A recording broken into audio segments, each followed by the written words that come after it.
ओम शांति। मुरली तारीख 1/4/2023। मीठे बच्चे, लक्ष्य शोभ से आत्मा रूपी वस्त्र को साफ करो। अंदर में कोई भी मैल नहीं रहना चाहिए। प्रश्न: पुरुषार्थी बच्चे कर्मों की किस गुह्य गति को जानते हुए पुरुषार्थ में सदा तत्पर रहते हैं? उत्तर: आत्मा पर अनेक जन्मों के पाप कर्म का बोझ है। अनेक कड़े संस्कार है। उन संस्कारों को बिगड़ योग के परिवर्तन नहीं किया जा सकता। आत्मा पाप कर्म करते करते बिल्कुल मैली हो चुकी है, इसलिए इसको साफ करने की मेहनत करनी है। वह याद के सिवा साफ नहीं होगी। याद में तूफान भी आएंगे, लेकिन कितने भी तूफान आए वह पुरुषार्थ में सदा लगे रहेंगे। गीत: मैं एक नन्हा सा बच्चा हूँ। ओम शांति। अब जो जो आ करके बाप के बच्चे बनते हैं वह खुद ही कहते हैं, हे बाबा, मैं अभी नया छोटा बच्चा हूँ। कोई 1 मास का है, कोई 8 रोज़ का है। या तो सब छोटे हैं ना। नए बच्चे कहेंगे हम छोटे हैं। कोई को 20, कोई को 15 वर्ष हुए। वृद्धि को पाते रहते हैं। कहते बच्चा तो बना हूँ, परंतु हूँ छोटा बच्चा। हमको भी अपना वर्षा देना, या हमारे ऊपर भी ज्ञान वर्षा करना। ज्ञान वर्षा तो होती है ना। इनको भाग्यशाली रथ कहा जाता है। जिसने ज्ञान गंगा लाई वह ज्ञान अमृत लाया। उनके नाम बहुत है। भागीरथ भी है, अर्जुन भी है, दक्ष प्रजापति भी कहते हैं। है तो एक ही प्रजापिता जो सभी का लक्ष्य देते हैं। बहुत बच्चे आते हैं जिनके वस्त्र बिल्कुल मैले पुराने हैं। कोई कपड़े कैसे हैं, कोई कैसे है, कोई तो ऐसे सड़े हुए हैं जो धोने से एकदम फट पड़ते हैं। बाप कहते हैं धोबी घाट कितने वर्षों से चलता आ रहा है, कपड़े धोते ही रहे हैं। कोई तो अच्छे हो गए, कोई को तो कितना भी साफ करो फिर भी मैले के मैले रह जाते हैं। ज्ञान की सोटी जोर से लगाओ तो फट पड़ते हैं।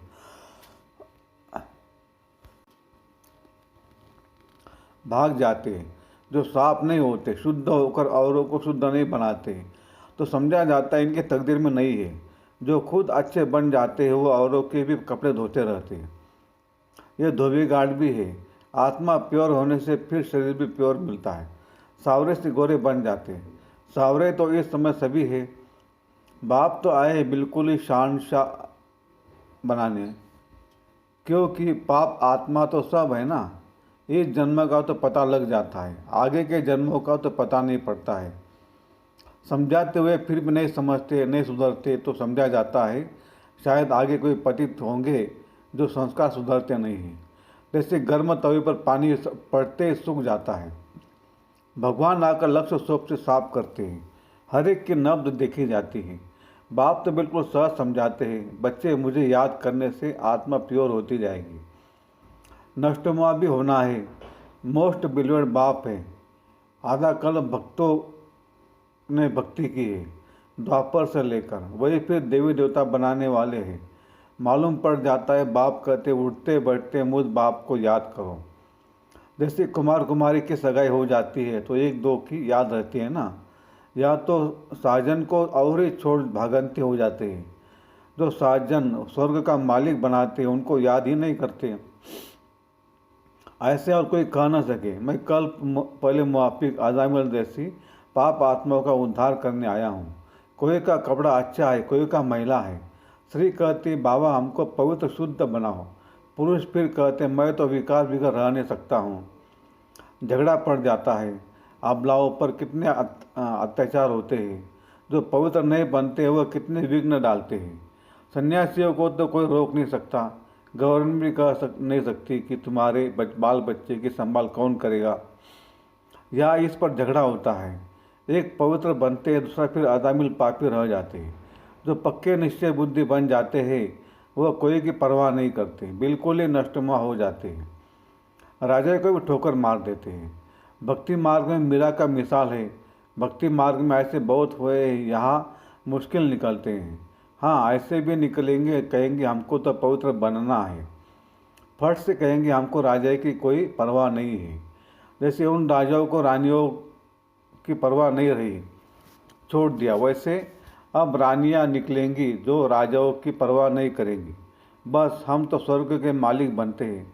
भक्ति मार्ग में राजाओं के नाम हैं जिन्होंने संन्यास किया है। अभी तो यह है ज्ञान मार्ग। हर एक समझ सकते हम कहाँ तक धोबी बने हैं। क्यों ना अच्छा धोबी बने। धोबियों में भी नंबरवार होते हैं। विलायत में कपड़े धोने के लिए भेजे जाते हैं तो ज़रूर वो अच्छे कपड़े साफ करते होंगे। यहाँ भी ऐसे हैं। कोई तो झट साफ हो सिमत पर चल पड़ते हैं, पावन बन और बनाते हैं। पुरुष पवित्र नहीं बनते तो स्त्रियों को कितना सहन करना पड़ता है। आजकल तो बहुत संभाल रखनी पड़ती है, क्योंकि हर एक मनुष्य 5 भूतों के वश है। क्रोध के वश भी बहुत नुकसान कर देते हैं। कहते बाबा हम परवश हो गए हैं, देह अहंकार आ जाता है। देह अहंकार आने से फिर और विकार आ जाते हैं। अपने को देही समझ बाप को याद नहीं करेंगे तो रिश्ते खराब हो जाएगा। मनसा में तूफान तो बहुत आएंगे, परंतु कर्म उद्देश्य नहीं करना है। बाप कहते हैं विश्व का मालिक बनना कोई मासी का घर थोड़ी है। लक्ष्मी नारायण स्वर्ग के मालिक बने हैं तो जरूर कुछ तो पुरुषार्थ किया है ना। बरोबर बाप बैठ स्वर्ग के लिए राजा रानी बनाते हैं तो बाप की श्रीमत पर चलना है। एक बाप की है श्रीमत, बाकी सब है भूत मत। श्रीमत को भूले और यह भूत आए, जट माया का वार कर कांधा नीचे करा देती है। अपने को देखना चाहिए मैं कहाँ तक महिला हूँ। अच्छे बच्चे कुमार का आदि है, सर्विस कर रहे हैं। बच्चे मूत पलिती कपड़ों को धोने 5 विकारों पर जीत पहनाने जाते हैं। कोई को काम का भूत आया तो एकदम नाम बदनाम कर देते हैं। गंदा हो गया तो उनको बीके थोड़े कहेंगे, उनका फिर रजिस्टर एकदम खराब हो जाता है। बाबा कितना सटका मारते हैं साफ करने के लिए। कहते बाप को याद करो तो कपड़ा साफ होगा, नहीं तो भूत आते रहेंगे। धारणा नहीं होती है तो समझना चाहिए मैं कोई बहुत महिला हूँ। आगे जन्मों में शायद हम बहुत गंदे थे। शर्म आना चाहिए। पुरुषार्थ नहीं करो तो गंदे गंदे रह जाते हैं, लायक नहीं बनते। तुम यह आते हो लायक बनने। अच्छे कपड़े होंगे तो सर्ववंशी व चंद्रवंशी बनेंगे। बाबा ने अब बेहद की विशाल बुद्धि दी है। सारी दुनिया के चक्र को तुम जान गए हो। मनुष्य कहते भी है हे पतित पावन, तो वह जरूर एक ही होगा जिसको ही हेवनली गॉड फादर कहा जाता है। वह है निराकार। 5000 वर्ष हुए जबकि यह धोबी घाट निकला था। बाप कहते हैं 5-5 हजार वर्ष बाद धोबी घाट भारत में अपना बनाता हूँ। इस योग से तुम एवर पावन बन जाएंगे। फिर एक ही जन्म तुमको पतित होना नहीं है। वहाँ माया है नहीं। पावन बनने बिगड़ तुम वैकुंठ जा नहीं सकेंगे। प्रजा तो बहुत बनती है, परंतु इसमें राजी नहीं होना चाहिए। गाते हैं तुम माता पिता हम बालक तेरे, तुम्हारी कृपा से राजा के सुख घनेरे पाए, न कि प्रजा के। यह तो है ही दुखधाम। भल धनवान है क्योंकि अच्छे कर्म किए हैं। यह है लौकिक राजाई, स्वर्ग की है पारलौकिक राजाई। दोनों कैसे मिलती है यह भी तुम बच्चे जानते हो। बाप कहते मेरे श्रीमत पर चलने से एक ही जन्म में तुम सजाएं नहीं भोगोगे। ऐसे नहीं धंधा आदि छोड़ या बैठ जाना है। बच्चों की तुमको पालना करनी है, तुम्हारी रचना है। धंधा दौरे में घाटा व फायदा तो होता ही है। सतयुग में तो प्रारब्ध, वहाँ घाटे आदि की कोई बात नहीं है।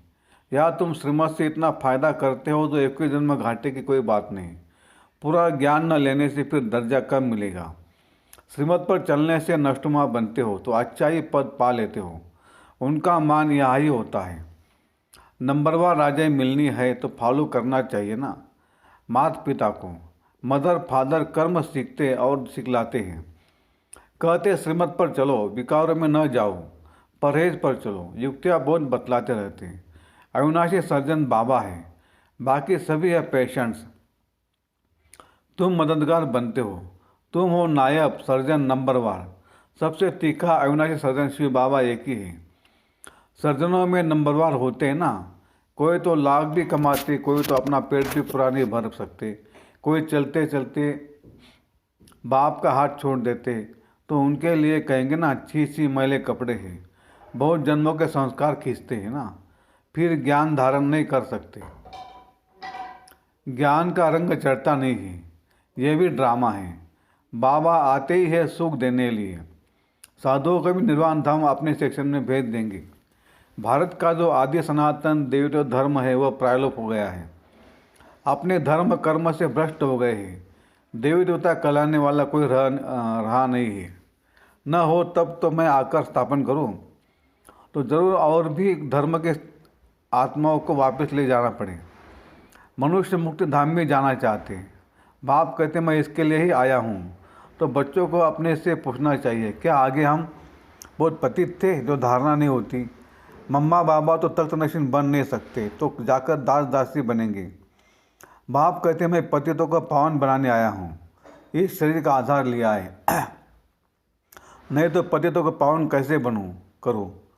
तुम बच्चे कहेंगे बाप द्वारा हम सो देवी देवता पावन बन रहे हैं, अभी बने नहीं हैं, पुरुषार्थी है, श्रीमत पर चल श्रेष्ठ बनना है। ये नॉलेज बाप ही देते हैं। नॉलेजफुल एक गॉड फादर को कहा जाता है। वो सारे ब्रह्मांड, मूल वतन, सूक्ष्म वतन, स्थूल वतन, सृष्टि की आदि मध्य अंत का समाचार सुनाते हैं। तुम भी नॉलेजफुल बन जाओ। कोई तो नॉलेजफुल बन जाते हैं, कोई तो बिल्कुल धारणा नहीं करते, समझेंगे उनकी तकदीर में नहीं है। अच्छे बच्चे बड़ा अच्छा पुरुषार्थ करते हैं, बाकी घर बार तो संभालना ही है। शुरू में इन लोगों की 14 वर्ष से भट्टी रही, कपड़े धोते धोते कितने अच्छे गोरे बन गए। कोई टूट पड़े, कोई मैले के मैले ही रहे। आजकल तो 7 रोज़ की भी मुश्किल ठहर सकते हैं। पहले तो पूरा भट्टी थी, भट्टी नहीं होती तो तुम तैयार कैसे होते? ईंटें भट्टी में पकती हैं ना, फिर कोई कच्चे रह जाते हैं, कोई टूट पड़ते हैं। यहाँ भी ऐसे हैं, बहुत कपड़े फट पड़ते हैं, श्रीमत पर नहीं चलने से साफ नहीं होते हैं। अब आत्माओं की परमपिता के साथ सगाई कराई जाती है। शिव बाबा कहते हैं मैं तो येवर पावन हूँ, मुझे याद करते रहो तुम पावन बन जाएंगे। गृहस्थ व्यवहार में रहते यह प्रैक्टिस करो। जो अच्छे बच्चे हैं वह तो झट प्रैक्टिस में लग जाते हैं, खुशी में रहते हैं, रात को जाग कर अपनी आत्मा को धोते हैं। समझते पवित्र बनेंगे तो कपड़ा भी पवित्र मिलेगा। इसलिए बाबा कहते हैं नींद को जीतने वाले बनो। बाप को याद करो तो आत्मा पवित्र होगी। अमृत बिल का समय अच्छा है, उस समय याद करने की राय देते हैं। नींद आए तो आंखों में तेल लगा लो, मतलब पुरुषार्थ करो। श्रीमत मिलते ही याद करो। भल माया तूफान लाए तो भी तुम बाबा को याद करो। अच्छा, मीठे मीठे सिकलते बच्चों प्रति माता पिता बाप दादा का याद प्यार और गुड मॉर्निंग। रूहानी बाप की रूहानी बच्चों को नमस्ते। हम रूहानी बच्चों की रूहानी बाप दादा को याद प्यार गुड मॉर्निंग और नमस्ते। धारणा के लिए मुख्य सार: 1. श्रीमत पर पूरा नष्टुमा बनना है, परहेज और युक्ति से चलना है, रजिस्टर खराब होने नहीं देना है। 2. नींद को जीतने वाला बन अमृत बेले विशेष आत्मा को साफ बनाने के लिए बाप की याद में रहना है। ज्ञान योग से आत्मा को पावन बनाना है। वरदान: एक ही संकल्प में स्थित हो, महातीर्थ की प्रतिष्ठा करने वाले जिम्मेवार आत्मा भव। ये अब विश्व के लिए लाइट हाउस है। इस महातीर्थ की प्रतिष्ठा करने के लिए सर्व ब्राह्मण बच्चों का एक ही संकल्प हो कि हर आत्मा को यहाँ से ठिकाना मिले, सबका कल्याण हो। जब यह शुभ आशाओं का दीपक हर एक के अंदर जगे, सबका सहयोग हो, तब कार्य में सफलता हो। सबके मन से यह आवाज़ निकले कि यह मेरी जिम्मेवारी है। जबकि हर एक स्वयं को ऐसा जिम्मेवार समझेंगे, तब प्रतिष्ठा की किरण अब्बा के घर से चारों ओर फैलेगी। स्लोगन है: अंतर्मुखता की विशेषता को धारण कर लो तो सर्व की दुआएं मिलती रहेंगी। सूचना: इस मास की सभी मुरलियाँ ईश्वरी महावाक्य निराकार परमात्मा शिव ने ब्रह्मा मुख कमल से अपने ब्रह्मा वर्षों अर्थात ब्रह्मा कुमार योग के सम्मुख 18/1/1969 से पहले उच्चारण की थी। यह केवल ब्रह्मा कुमारी की अधिकृत टीचर बहनों द्वारा नियमित बीके विद्यार्थियों को सुनाने के लिए है। अच्छा, ओम शांति शांति शांति। शुक्रिया बाबा, शुक्रिया आपका, लाख लाख शुक्रिया। Thank you. Have a nice day.